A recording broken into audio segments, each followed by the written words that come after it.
Olá, estamos começando pela Rádio Web mais um ponto de encontro.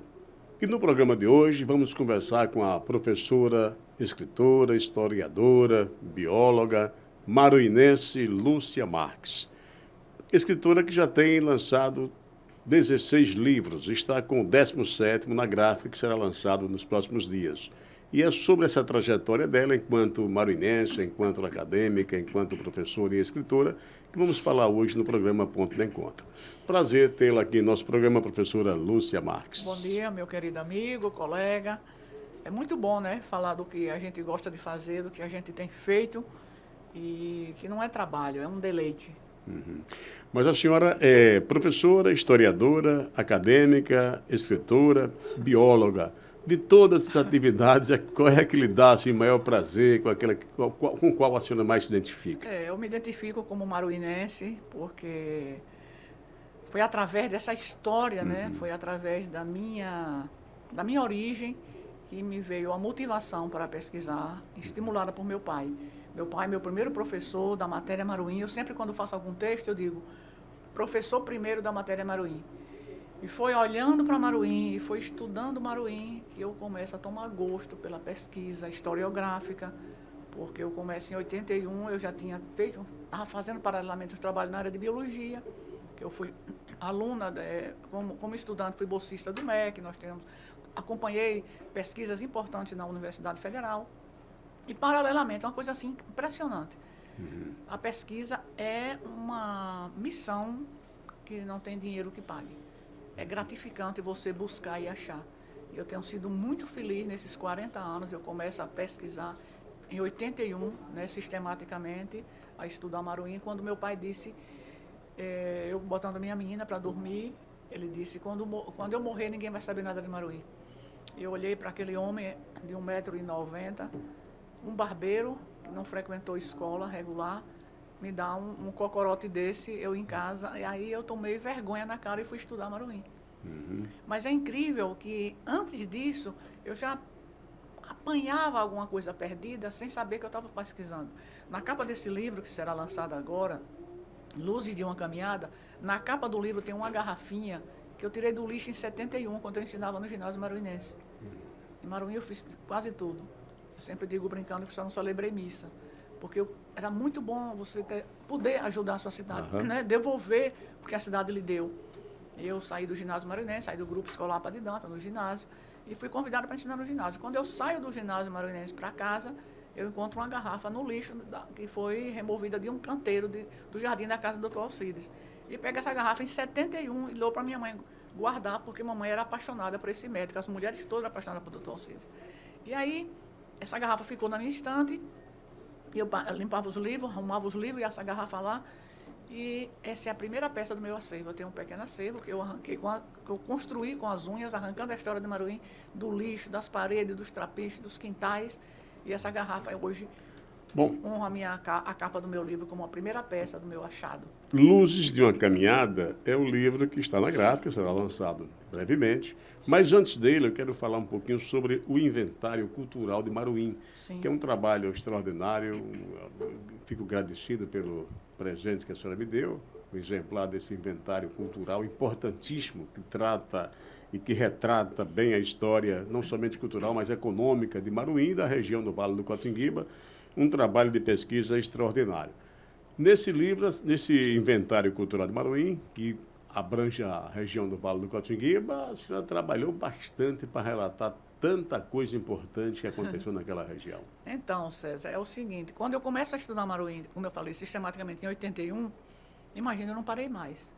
A história é tão fascinante que você sempre acha, sempre se descobre. Porque, na verdade, você está estudando a cidade e você está se descobrindo. E aí eu publiquei a primeira edição em 94 e continuei estudando Maruim, continuei pesquisando, porque havia as lacunas que eu precisava preencher. Achados, eu tive achados, tanto é que esse Luzes da Caminhada eu quero mostrar a mão de Deus. Eu tive assim muita sorte, os anjos que Deus colocou na minha vida, os meus achados, eu tenho achados preciosos. Precisava atualizar numa segunda edição que sai no ano 2020. Um detalhe importante para quem talvez não saiba tanto quanto a história de Maruim. Mas veja só, Muito se fala, Aracaju, capital, que aniversariou recentemente, 17 de março, a capital de Sergipe, Aracaju, que antes era São Cristóvão. Então, quando se fala em centros que foram desenvolvidos em época passada, em século passado, no caso Aracaju e São Cristóvão, mas pouca gente talvez não saiba a importância de Maruim no mundo cultural e econômico de Sergipe. Isso mesmo. Maruim, nos séculos passados, digamos assim, era um porto de entrada do estado de Sergipe, porque a navegação entrava pelo Rio Sergipe e até Maruim. Então, Maruim era um comércio, né, muito grande, intenso, né, e a partir do comércio, a cultura, né, porque através da comercialização, do intercâmbio de mercadorias, a cultura também é, digamos assim, entre aspas, transportada, chega aos lugares mais distantes. Uma consequência da economia também, não é? Então, Maruim tem esse berço cultural e econômico do estado de Sergipe, que muitas pessoas também não saibam da importância que foi Maruim. Como foi apropriar também, em épocas passadas, porque tinha ali o Rio São Francisco, tinha a hidrovia, a via fluvial, né, a ferrovia, a rodovia, então tudo convergia para apropriar. E Maruim teve também, em séculos passados, essa importância fundamental na economia de Sergipe. Mas voltando ao inventário cultural de Maruim, a senhora mergulhou exatamente nesse período importante de Maruim até chegar aos dias atuais. Mais ou menos isso, o inventário? Sim, porque eu gosto, quando eu pesquiso, eu gosto muito de caminhar na linha do tempo. Aí você não tem como se perder. Aí você observa o quê? Uma cidade pequena, né, na área física, comparando com as outras cidades, numa região Cotinguiba, à beira de um porto, à margem, né, o rio Ganhamoroba deságua na melhor localidade das bacias do estado de Sergipe. A bacia do rio Sergipe é a melhor para aporte de navegações, isso desde o século XIX. Aí você começa a refletir: que cidade é essa? Né? Que cidade é essa que tem um gabinete de leitura? Que cidade é essa que teve consulados? E eu começo a enlouquecer, a catar a história, arrancar a história com as unhas, porque você não tem fontes disponíveis. E na época a capital do Sergipe, São Cristóvão. São Cristóvão, então. E Maruim tinha um consulado. Maruim consulado, imagine. Em 1835, Maruim foi levada à categoria de vila. Em 1835. Em 1837 nasce a paróquia. Em 1854 ela ganha o status de cidade, mas antes disso aconteceu uma coisa fantástica que eu descubro agora, tem 2 anos. Maruim foi planejada antes de Aracaju, César Cabral. Maruim ganhou uma planta de João Blau, ou João Bloen, que veio para aqui para fazer o planejamento para colocar a alfândega. Existia uma alfândega pequena em Laranjeiras, em 1835, 32, mas como não tinha uma chegada próxima, uma afluência das águas para até Laranjeiras, então foi planejado em 1846, Aracaju ainda era a capital ainda era São Cristóvão, Aracaju não existia. Isso. Maruim recebeu um planejamento tal qual eu digo que Pirro se inspirou em João Blau na planta de Maruim. Isso está no meu livro, uma página do meu livro. Eu acho no arquivo digital Luso Brasileiro uma planta de Maruim plotada para localizar a alfândega de Sergipe. Onde é a exaturia hoje, a alfândega estava localizada, planejada para ser na Praça da Matriz. Uma coisa interessante, Maruim nasce lá na confluência das águas do Ganhamoroba com o rio Sergipe, mas por causa das epidemias, as histórias endêmicas de epidemia, como Aracaju foi plantada nesse lastro de pântanos, né? Foi muita doença. A epidemia do cólera matou 30 mil pessoas, segundo os relatórios que existem, em 1855. Em 1846, ela foi planejada. Maruim teve esse mapa, nós temos os quarteirões. Maruim planejada em quadriláteros. Estão lá as cacimbas, 3 cacimbas no quadrilátero. Já existia aquela área da matriz, mas era área ruim, porque era uma área que sofria a invasão das águas das marés. Eles colocam até as faixas da linha de maré, da Preamar, uma coisa fantástica. E aí a cidade sai da Mombaça, a cidade nasce à margem lá do rio, mas por causa das epidemias, ela vem para a parte norte. Porque inicialmente a Maruim cidade nasce, nasceu lá. A povoação, né? A povoação nasce lá, mesmo na confluência, onde vem o quê? Os navegadores, onde vem o quê? O pessoal vai negociar. Então, passavam por ali pessoas com interesse de negócios, admite-se isso. E vem para a parte norte e constrói uma capela de São Vicente. São Vicente padroeiro de quê? De hospitais, de cemitérios. Você vê até o batismo dos santos, até o batismo da área católica remete a doenças. Nossa Senhora da Boa Hora, repare, Nossa Senhora da Boa Morte. Então, era como se a população estivesse aflita, evocando socorro. Então, São Vicente é o primeiro santo, que deveria ser o padroeiro, hoje é Senhor dos Passos. E aí, a Vila Nossa Senhora da Boa Hora, onde se instalam os alemães, em 1840. A capital era São Cristóvão. Isso. E por que eles vão para Maruim? A firma Ashirama e Companhia, uma das mais importantes, eu acho que, se falando da Europa, elas vêm montar uma casa comercial, César Cabral, matriz em Maruim, filial na Alemanha, em Hamburgo. Hamburgo, a cidade que tem um porto mais desenvolvido do mundo. Em 1840, essa firma se instala em Maruim, esses alemães vão para Maruim e começam a desenvolver, por influência de quê? Da cana-de-açúcar, do algodão. Eles eram banqueiros, eram uma família de banqueiros riquíssimos. Eles começaram a financiar. Primeiro, acredita-se que eles foram como se fosse o cerne de um sistema financeiro. Eles financiavam safras agrícolas. Eram esses alemães que o povo ia pedir em fila, diz que era até humilhante, pedir dinheiro para financiar a agricultura, porque eles exportavam o algodão, eles não eles compactavam, né, e mandavam os pacotes para a Alemanha. E o açúcar, eles clareavam, eles não plantavam cana-de-açúcar. Eles pegavam o açúcar e queriam açúcar branco, porque o açúcar era escuro, e mandavam esse açúcar para firmas dele na Alemanha. Isso em 1840. Em 1846, Maruim ganha essa planta para estruturar a economia. Veja os negócios, veja a importância de se fiscalizar. Era preciso um armazém, era preciso um escritório para fiscalizar o que entrava e saía. Veja, em 1840, se essa planta nasce para colocar alfândega, é porque a economia já estava começando a bombar, como se diz. A economia já estava se expandindo.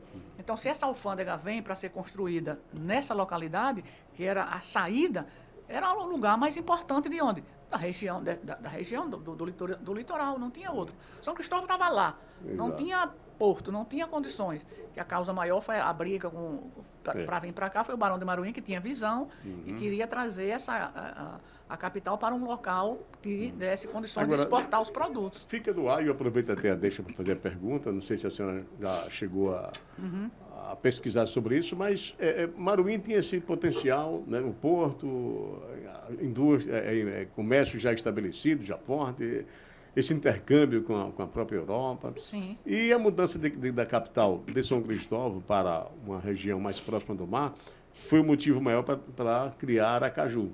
Por que não, na época, Maruim não fez essa opção? Então, eu acho o seguinte, sem paixão, sem nada. Eu sou louco, apaixonada por Maruim.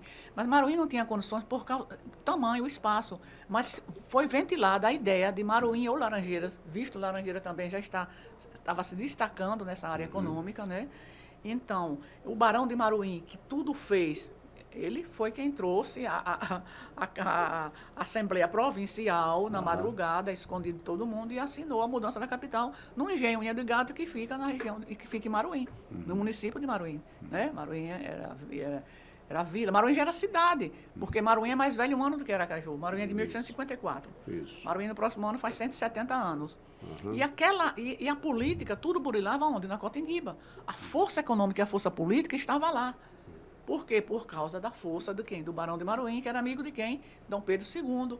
Ele era muito ligado. Tanto é que em 1854, Maruim eleva a categoria de cidade. Em 1855, Aracaju nasce, Aracaju. 1860, Dom Pedro vem para Maruim. Olha para Sergipe. Olha que coisa interessante. Essa planta é digna de um projeto de mestrado e doutorado. Nos lotes que estão lá, nessa planta, existia já a preocupação com recepção de Dom Pedro em 1846, César Cabral. 1846 está lá, olha, o cais imperial foi plotado lá, o cais imperial. Para que esse cais imperial? Eu disse, gente, em 1846, Dom Pedro só vem 9 anos depois, 1860, quantos anos depois? Ele só vem em 1860. 14 anos de 1800, né? 14 anos foi... 14 anos, o planejamento de uma casa imperial para recepcionar o imperador. Veja a importância política, a força política que existia nessa cidade. E nesse inventário cultural de Maruim e região, eu vou acrescentar aí região, porque na realidade a senhora aborda realmente toda a região do Vale do Cotinguiba. Vários fatos marcantes que a senhora se deu de cara com eles. Ave né? Maria. Primeiro, a política. Aham. Porque as cidades começam a desmembrar por força da briga política. Isso. Santo Amaro, né, é a mãe da região. Se você for estudar Sergipe, você tem o quê? Ao norte você tem... Quais são as vilas? É tão interessante, é muito bom. Para você falar de Maruim, você tem que ter uma ideia do contexto geral. Exato. Como é que nasce Maruim? Como é que nasce essa cidade? E onde se encaixa nesse Onde contexto? se encaixa nesse contexto do estado de Sergipe? Então, existia a capital. Nós tínhamos São Cristóvão, 1590. São Cristóvão estava instalada, tarará. E aí, um belo dia, 100 anos depois de instalada a capital, olha que coisa interessante. Por isso que é muito bom pesquisar andando na linha do tempo. Em 1694, os camaristas de São Cristóvão, que hoje é um cargo que vale a vereador, os camaristas se revoltam e dizem assim, nós precisamos de uma autoridade jurídica para administrar os negócios de São Cristóvão. Por que depender da Bahia? Por que esperar tanto tempo tudo aqui se definir uma Bahia? Nós já estamos 100 anos de instalada a capital, em 1590. 1694, os camaristas se revoltam e querem cortar esse vínculo com a Bahia. Aí é quando nasce o quê? O ouvidor, a ouvidoria. O primeiro juiz que tem o status e a posse para administrar. Aí eles fazem um documento e dizem, precisamos gerir nossos negócios, precisamos cuidar dos órfãos, cuidar das heranças, da política, precisava de uma administração jurídica. Aí nomeiam o ouvidor Diogo Pacheco Carvalho, nasce a ouvidoria, como se fosse a comarca, a figura do juiz, e Sergipe ganha a sua autonomia jurídica. A partir daí, foram criadas as vilas reais. Ao norte, a vila de Vila Nova, São Francisco, onde Propriá é filha. Ao sul, Santa Luzia do Itaí, que é a mãe distância de toda a região sul. A oeste, Itabaiana Lagarto, que é a parte do oeste todo daquela região. Ribeirópolis, Barreto, ela desmembra Itabaiana Lagarto, a Vila Real, Nossa Senhora da Piedade de Lagarto e Santo Antônio de Itabaiana, Santo Antônio e Almas de Itabaiana.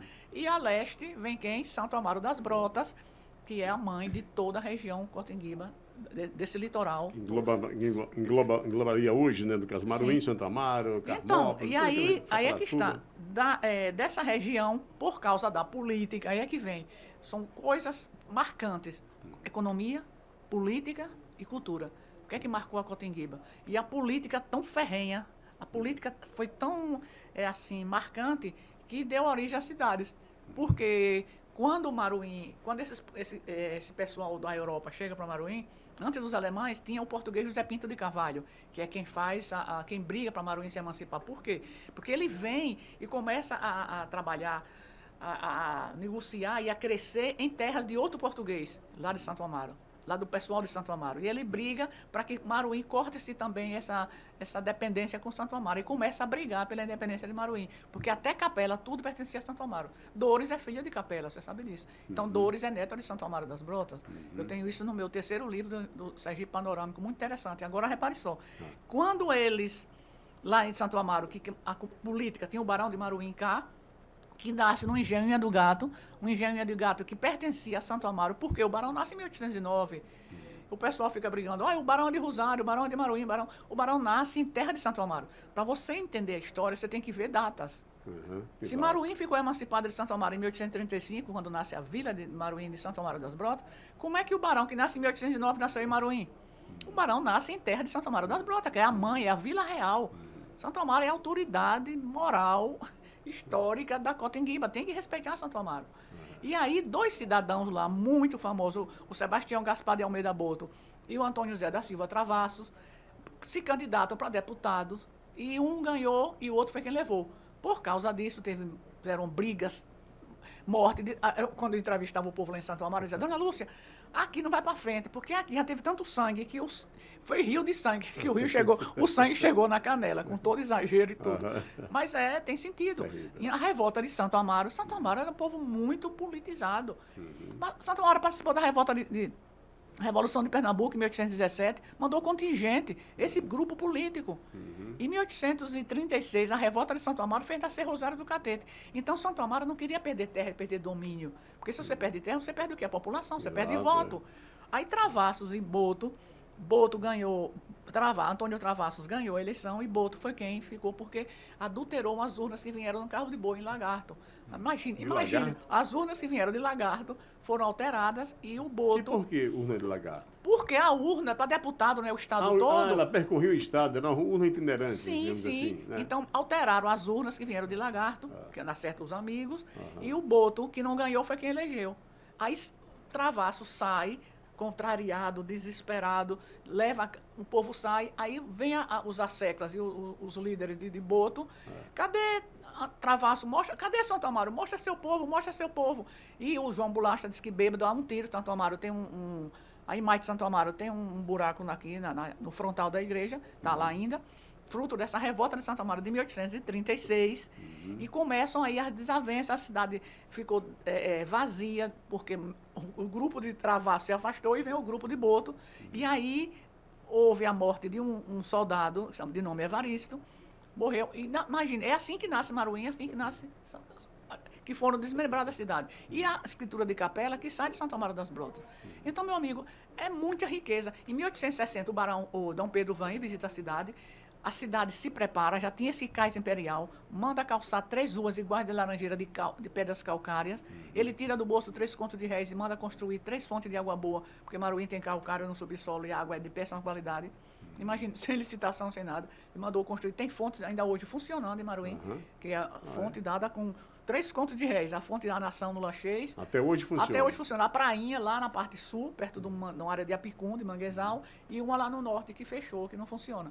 Então, repare bem, você pega essa trajetória. 55, Aracaju se instala, 1860 vem Dom Pedro, com todo o seu...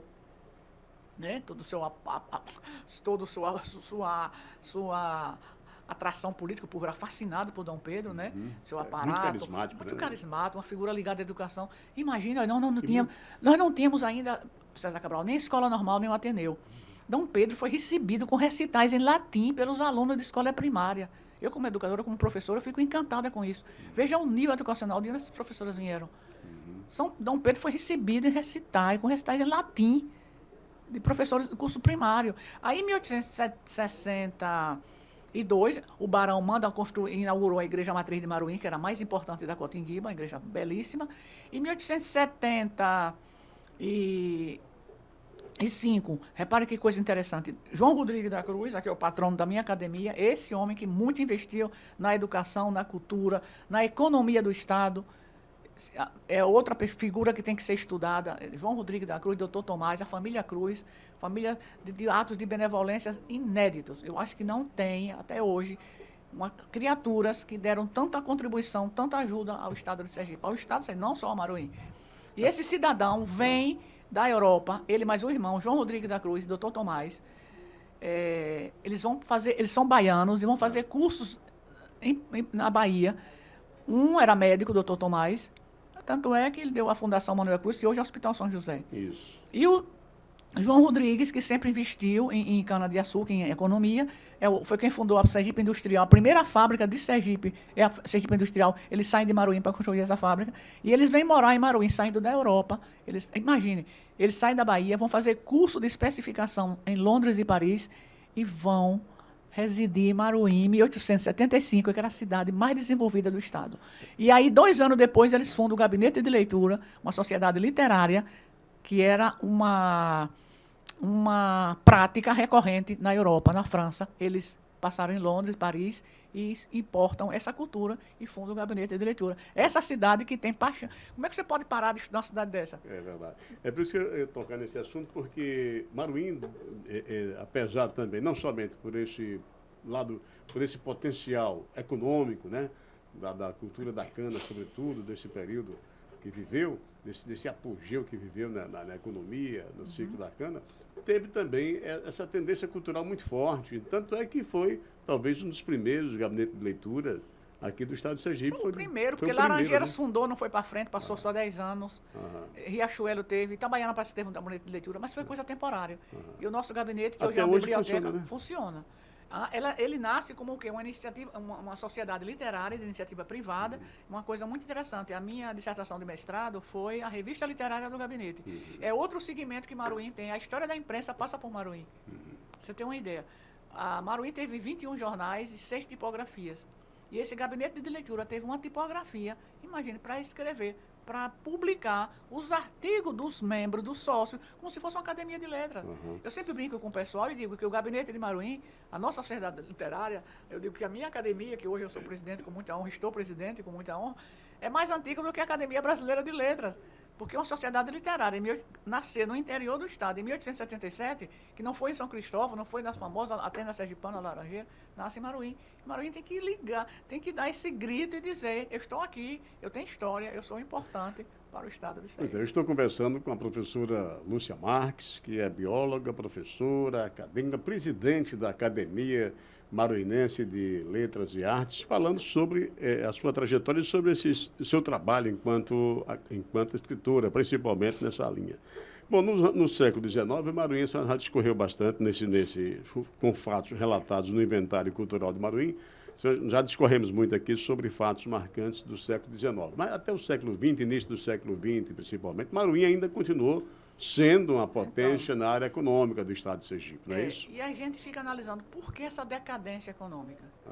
Existe indício de que a proximidade com a capital. O que foi que aconteceu? Quando o Maruim ganha a ferrovia em 14, Sergipe ganha a ferrovia em 14, a ferrovia passa, né, magiando hoje a BR, né? Isso, que foi, né, até apropriar, né? E até, sim, até Timbó, né? Tinha a ponte, o ponto final era em Timbó, apropriar. E aí a gente fica analisando, existia o quê? Existiam os saveiros, né? Existia a via fluvial. Eu me lembro que em 1960 minhas irmãs se formaram e foi assim um progresso lá em casa, tanto é que eu digo isso no meu livro, no Luzes da Caminhada. Uma cadeira de balanço, o que você comprasse vinha de saveiro, não tinha caminhão transportando. Não tinha BR, aquela BR só foi inaugurada em 68. Exatamente. E aí o que aconteceu? Os rios assoreados, os saveiros, né, acabando, e vem a ferrovia em 14. Quando a ferrovia veio, as casas comerciais, que era muito caro transportar e negociar transportando no trem. Em 33 foi construída a ponte de Pedra Branca. Aí você vai caminhando, né, na linha do tempo, vendo o progresso para uma coisa e desgraça para outra. É algo acho, muito parecido com Propriar também. Isso. Aí quem tinha suas casas comerciais florescentes foi para onde? Investir na capital. Então, a gente percebe no início das primeiras décadas do século XX o decréscimo gritante é aquela velha história, o progresso para uns é o atraso para outros. Sim. Ou seja, a facilidade que as pessoas de Maruim, da região, tiveram para vir à capital, né, essas facilidades afastaram também essa continuada permanência a escolaridade. Os pais precisavam vir para a capital para colocar os filhos para estudar. Maruim ganhou o primeiro ginásio da SENEC, na escola, eu e meu querido Carlos Benedito França Globo, que estudou, a gente chamava o Ateneu da Cotinguiba. O ginásio maruinense da SENEC foi o primeiro no interior do estado de Sergipe. Olha, nós já conversamos aqui bastante e tem assunto para muito mais. Ainda não falamos do livro. Ainda não falamos do livro Luzes de uma Caminhada, que será lançado na próxima sexta-feira, na Sexta Cultural aqui do Tribunal de Contas do Estado de Sergipe, que esse livro, Luzes de uma Caminhada, é o 17º de autoria da professora Lúcia Marques, que trata exatamente da sua caminhada, que, pelo visto, já é muito iluminada. Então, essas luzes da sua caminhada, de uma caminhada, devem retratar toda essa trajetória enquanto maruinense, enquanto estudante, enquanto professora, acadêmica, enfim. Traz muita coisa interessante, né, professora?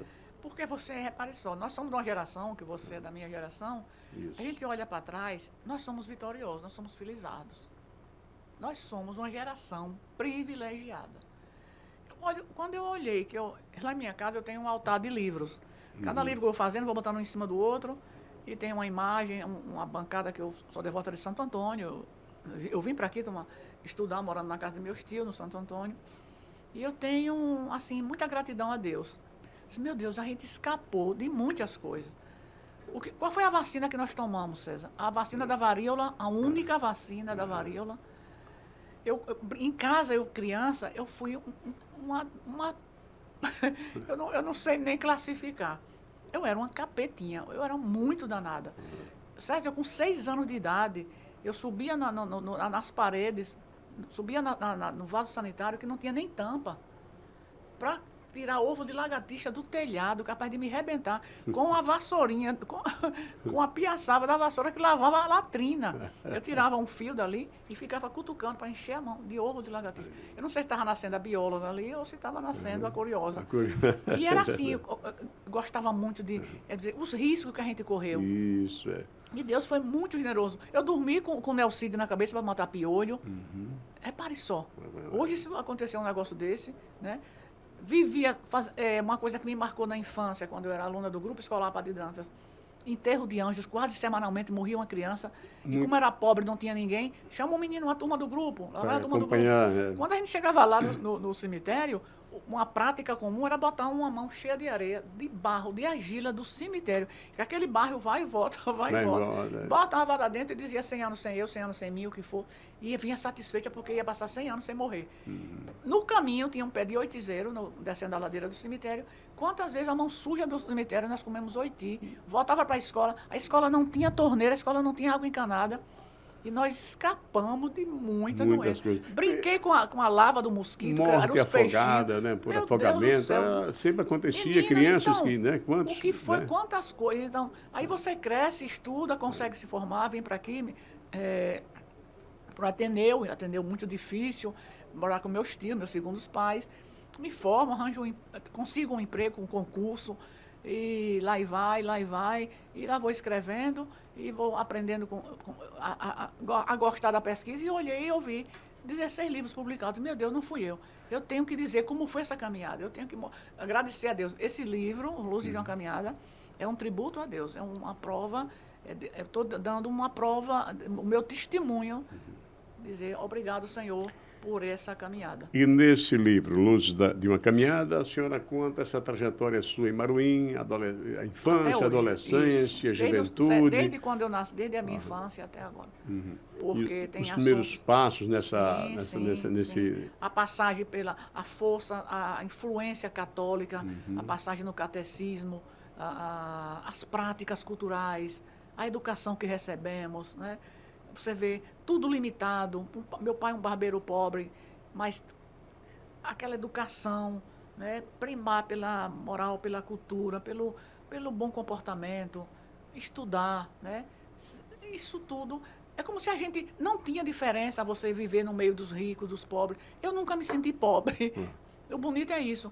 A gente se sentia todo mundo igual. Hoje tudo é um ajuste, hoje tudo é um processo, hoje tudo não pode dizer nada. Nós brincávamos todo mundo igual, de pé descalço. Olha, eu corria, eu traçava. Eu vivia a minha infância fazendo caridade. Eu fui para a farmácia aprender a injeção. Eu não tinha... O grupo Sabino Ribeiro foi inaugurado em 61. Eu gosto muito das datas. Em 61 eu tinha 11 anos. Eu vi uma senhorinha caindo em Itaquiá. Maruim tinha muito asma. Outra coisa também que Deus me livrou. Maruim teve epidemias de doenças terríveis. A tuberculose marcou muito a minha infância. Eu cresci na rua, as gripes, óbito. Eu levantei no cartório. Nesse livro, Inventário Cultural do Maruim, tem um capítulo à saúde que marca como foi doloroso a passagem da tuberculose para o Maruim. Eu fiz levantamento em cartório. Eu fazendo uma conexão e fazendo uma intersecção da minha infância e dos óbitos que eu pesquisei, meu Deus, nós escapamos. Nós somos privilegiados, nós somos os vitoriosos. Não é verdade. Porque você não tinha vacina, você nunca tomou vacina de tuberculose. O tétano, né? A penicilina foi inventada depois eu andava de pé descalço em Maruim, fazendo mandado dos velhos. Entre a Primeira e a Segunda Guerra Mundial, que foi descoberta para... Eu me lembro que eu aprendi da injeção. Eu fui para a farmácia aprender da injeção, a farmácia era de Gamaliel Souza. Eu aprendi da injeção, dando injeção em tuberculosos. Olha só. Terrível. As pessoas magrinhas, a agulha fazia tim, porque eu fui com 11 anos, mas não me deram essa liberdade. Quando a senhorinha caiu asmática, tinha muito asmático em Maruim, aí eu tomei essa iniciativa que eu queria aprender da injeção para essa senhorinha não ela caiu num poste assim de cobre, aqueles postes da Simons Brothers. Maruim tem poste na Inglaterra, viu, bicho? Maruim teve o telégrafo primeiro do que foi Maruim, Estância e Aracaju, as cidades que primeiro tiveram telégrafo. E ela cai escorregadinha assim, caiu com ataque de asma, e eu da minha porta eu vi, não tinha nem o Sabino Ribeiro ainda. Aí eu fui tomar essa decisão para aprender eu subia no batente para alcançar o braço de um homem, de um adulto. Olha que povo irresponsável. Bom, que papo agradável, viu? Teríamos muito mais assuntos para abordar, mas é preciso mais de um programa para relatar tanta história interessante, vividas e contadas pela professora Lúcia Marques. Professora, os livros que nós falamos aqui, pelo menos esses 2, dentre os 17 já produzidos pela senhora, mas o Inventário Cultural de Maruim e o Luz de uma Caminhada, quem nos assistiu, que tiver interesse em adquirir, onde é que encontra esses livros? Pode encontrar? Então, nós estamos... para mim foi uma honra, né? Eu ter antecipado, nós fomos na Infográfica, pedir, pelo amor de Deus, me arranjasse 50 livros para o lançamento, um pré-lançamento. Para mim é uma honra, eu quero agradecer. Aqui eu tenho amigos, meu confrade da minha academia, doutor Carlos Pina, o conselheiro Carlos Pina. Isso. Tem você, tem meu amigo, colega do ginásio, Carlos França. E me convida para fazer essa abertura, essa abertura fantástica para participar de uma cesta cultural. Olha, eu estou prevendo o lançamento dia 26 de abril. Vou fazer o lançamento no Museu da Gente Sergipana, já está tudo acertado. E vou lançar também na posse da minha academia. Depois da Semana Santa vai haver novas posses. E eu pretendo fazer um lançamento na Academia Marinense de Letras, no gabinete de leitura. Ainda não temos a data, porque o gabinete está sendo utilizado pela Câmara de Maruim. A Câmara fez uma reforma e está usando o prédio. Então, só depois é que a gente vai marcar a data. Mas eu queria, assim, o primeiro lançamento que fosse Maruim. Mas, graças a Deus, obrigada. Deus é muito bom comigo. É mais um motivo. Daqui a pouco vai ter Lúcia da Caminhada, segundo volume. Porque eu sou uma pessoa, me sinto uma pessoa abençoada, privilegiada. E esse livro tem uma história. Eu e meu amigo, meu confrade, esse livro ia ser lançado pela Segrase. E em dezembro ele estava pronto, e Carlos Pina, que é o padrinho desse livro também, ele disse: Lúcia, vamos na Segrase. E o presidente era Chico Dantas, e Chico Dantas disse: eu estou saindo, dezembro, né, fim de governo, vamos deixar aqui e ver a possibilidade no novo governo de publicar. Tá certo. Aí eu esperei mudar de governo, de janeiro, fevereiro. E aí o órgão está se estruturando. E eu tenho pressa, porque um livro pronto desde dezembro, você fica agoniada. É verdade. Né? Aí eu tive coragem e arquei com todas as despesas, quase 25 mil e tanto, e mandei fazer 400 exemplares, que eu estou vendendo por R$70. Eu sei que eu não vou tirar o valor, mas é um presente que eu estou dando a mim. Esse presente é E a cultura sergipana. Esse livro, Luz de uma Caminhada, que com certeza tem ensinamentos, histórias interessantes que servirão como lições de vida para as pessoas que estão... Né? Tem muita gente, eu chamo de os meus anjos que Deus botou na vida, né, da minha caminhada toda, eu venho por décadas. Eu venho com a década de 50, a década de 60, a década de 70, e eu arranco com isso, eu trago o quê? Os amigos, os colegas, né, onde eu passei, onde eu estudei, as escolas. Aí tem desde o grupo até a universidade, o mestrado, né, os colegas, meu orientador. E aí vai, é um deleite. Eu acho que eu sou uma privilegiada por E a senhora tocou num ponto que eu também procuro seguir muito, que é a linha do tempo. Sim. Quando a gente relata fatos e se liga e seguia pela linha do tempo, a gente lembra não só daquele fato que a gente está tentando narrar ou recordar, mas lembra de tantos outros que... Né, você atrela, né? Atrela, né, que às vezes até interferiram naquele que a gente vai contar. Né, ou fizeram parte de uma história contemporânea. E você vê, César, que coincidência, a gente tratando de outras coisas, é para as coisas de Deus. Eu sou uma pessoa assim que gosto muito de ver os sinais de Deus. A gente conversando lá na Codize sobre outras coisas, toquei assim que o livro ia ser lançado, né? A gente não tinha nem amarrado isso para trazer para a Feira Cultural. Repare. E de repente... E você nem sabia que a orelha do livro foi feita por Carlos Pina. É verdade. Mas menina, eu digo, rapaz, é uma coisa assim fantástica, né? Então, eu recomendo a você que está nos assistindo para ler o Inventário, dentre tantos livros, mas ler pelo menos esses 2. O Inventário Cultural de Maruim, que olha, desse tamanho o livro. Eu ainda tenho para vender. Ainda tem para vender. Encontra onde? R$50. Então, eu não botei na gráfica, porque se eu botar vai ficar por 70. Então, eu deixo para vender. Quem quiser, pega na Codize comigo, ou liga, a gente marca. Enquanto a Aracaju é tão pequeno. Exato. Pode dar o seu telefone? Se alguém quiser ligar, pode ligar aí. 79... 7999943-8688. Pronto, liga para a professora e marca para ter o livro. Tanto o Lúcio da Caminhada. O inventário cultural é interessantíssimo. Tem muita coisa interessante, não só de Maruim, mas também de toda a região do Vale do Cotinguibe. E uma história de Sergipe, está lá. Fatos narrados e que você vai nem imagina que aconteceram e que fazem parte da vida de Sergipe. E esse livro, o Inventário Cultural que eu estou vendendo, foram os meus que eu mandei fazer. Porque a prefeitura patrocinou, fez 700 livros, Maruim tem 18 mil habitantes quase, e eu achei pouco. Aí depois eu banquei 300 exemplares, eu deixei o do prefeito para ele doar para a população, que foram doados. E eu fiquei com esses, porque eu digo, olha, inclusive já mandei no correio para 20 e tantos lugares do Brasil. Bom, e o Luzes de uma Caminhada será pré-lançado na Sexta Cultural, sexta-feira que vem agora, dia 24. Lançado, né? Com louros, com graça, com tudo, com bênçãos. O primeiro lançamento que eu estou chamando. Isso.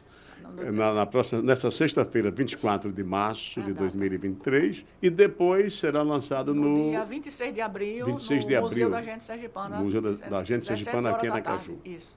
Então, você compareça e adquira, porque é importante conhecer mais um pouco da história dessa acadêmica, bióloga, professora maruinense, Lúcia Marques, presidente da Academia Maruinense de Letras e Artes. Professora, foi um prazer enorme tê-la aqui no nosso programa, no Ponto de Encontro, e fique à vontade caso queira acrescentar mais alguma coisa que não foi dito. Meu amigo, é um deleite falar da minha cidade, falar da minha história, porque eu acho que muitas pessoas vão se encontrar nesse livro. A proposta é essa, não é uma ostentação. Meu livro não é uma ostentação da vida de Maria Lúcia Marques. É uma prestação de contas a Deus pelas bênçãos, por tanta gente, tantos anjos que Ele colocou na minha vida. Inclusive minha família, meu marido meio que está aqui comigo. Meu amigo, eu tenho tido ajuda da família. Tem sido um parceiro, meu amigo Osman, meu marido, que colabora, ajuda em tudo. Se eu disser, vamos ali, em Pacatuba, entrevistar uma senhora que canta ladainha, que canta sentinela. Ele, vamos, meu filho, nunca recusou um pedido, um chamado. Então, eu agradeço a meu marido, meus filhos, né, meu pai, que é meu incentivador, foi ele que me cutucou para estudar, pesquisar Maruim, um homem que sem estudo, né, sem estudo foi seu regular, inspirador maior, seu incentivador maior. Sim. Estou traçando a história toda dele. E meus filhos também, eu tenho um apoio também, meus filhos me ajudam muito, minha família, meus irmãos. E se você não tiver uma estrutura, você não faz um trabalho desse. É verdade. Quando eu olho para o meu altar de livros, eu digo, meu Deus... Conseguir fazer tudo são isso? São muitas bênçãos. Não, pior que você nem se lembra como é que você fez aquilo. Tanta coisa, é verdade. Eu fiz o inventário cultural durante a pandemia. Presa dentro de casa, eu disse, espera aí, quem vai ficar parado aqui? Aí, pá. E esse livro que... E não, o livro é um compêndio, viu? É porque, como são muitas décadas de pesquisa, a cabeça ainda está boa, e aí eu vou baixar... O menino disse que eu baixo a cabeça e psicografo. Lúcia, como é que você conseguiu isso? Eu tenho um amigo assim interessante, e meu revisor é Adilson Oliveira Almeida, meu consultor cultural. Eu tenho um estagiário menino, Jorge, esse menino é muito bom, Jorge Luiz, que faz a parte de design, qualquer coisa, e a gente está aí lutando. E sim, a minha academia tem uma coisa boa, nossa Academia Maruinense de Letras, nós já temos um filho, nós temos a AMEL, Academia Maruinense Estudantil de Letras, que é filha da Academia de Maruim, estamos com estudantes, estamos com 18 meninos escrevendo e publicando. Estamos disseminando e levando o ideal, o gosto pelas letras, e agora nós temos um projeto desafiador esse ano. Cada acadêmico vai orientar um menino a uma área que ele quiser. Poesia, literatura, história. No fim do ano nós vamos apresentar, obrigar assim, cada um trazer o trabalho do seu aluno, do seu afilhado, que é a AMEL, Academia Maruinense Estudantil de Letras, porque você tem que passar e deixar esse rastro, né, de esperança, de luz, porque quando eu parar de acreditar na educação, na cultura, eu quero dormir. Ok, professora, que Deus lhe conceda muita saúde, muita inspiração para continuar produzindo. Amém. Pela cultura de Sergipe, de Maruim de Sergipe. Todos nós. Eu sou apaixonada por Sergipe. Vou por aí, ninguém diga que Sergipe é feio, que eu dou um show. Valeu, professora. E Maruim principalmente. Bom, e terminamos aqui mais um Ponto de Encontro. No programa de hoje conversamos com a maruinense, professora, bióloga, acadêmica, escritora Lúcia Marques. Até o nosso próximo ponto de encontro aqui na Rádio Web do TCE Sergipe.